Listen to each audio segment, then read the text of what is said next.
This is Steve Young for the Co-Roundtable.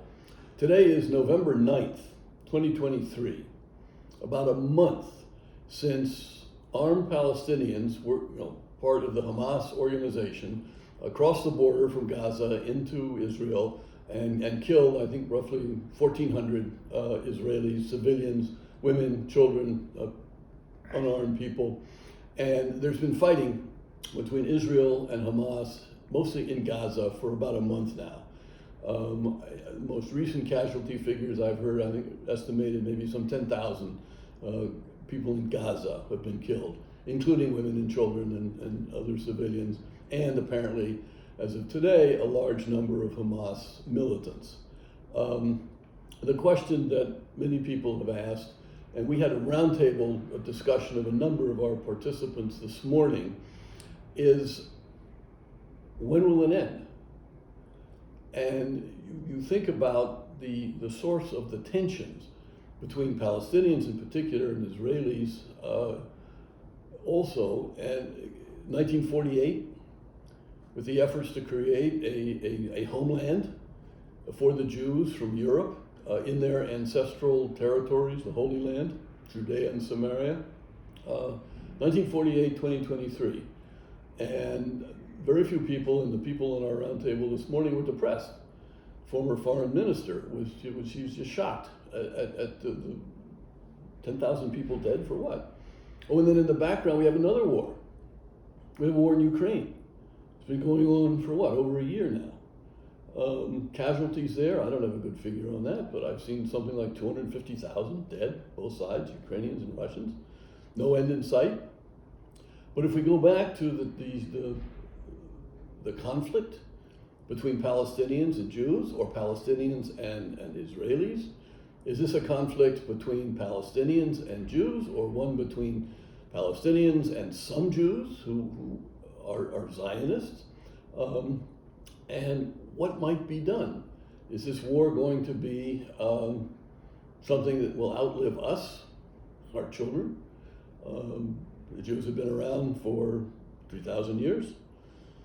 The Palestinian Muslims have been around since what, 700, 1,300 years?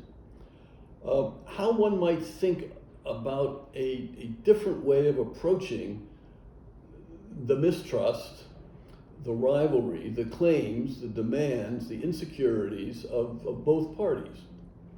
As some of you may recall from, we've sent notices around, we at the Co-Roundtable have spent some time over the last years looking at two, in particular, covenants given by the Prophet Muhammad in his lifetime to protect and respect Christians and Christian communities.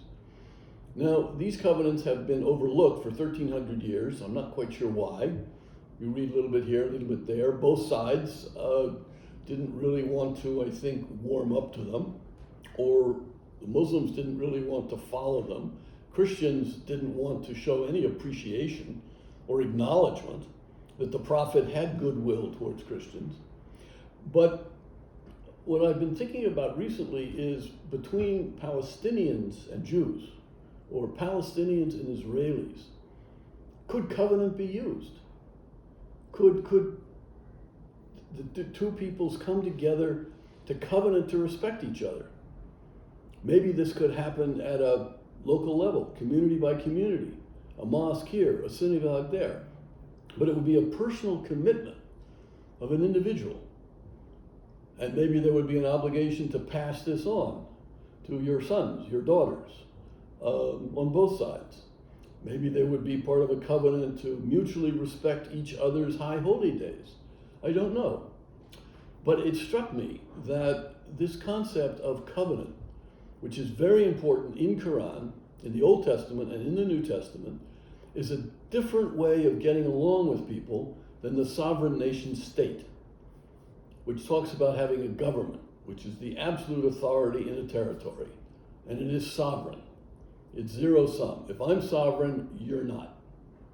And it comes out of the thinking of Thomas Hobbes, who thought humanity, we're basically wolves to each other, fighting all the time.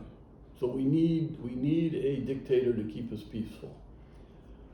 That's pretty depressing to me, maybe we should think about a different way.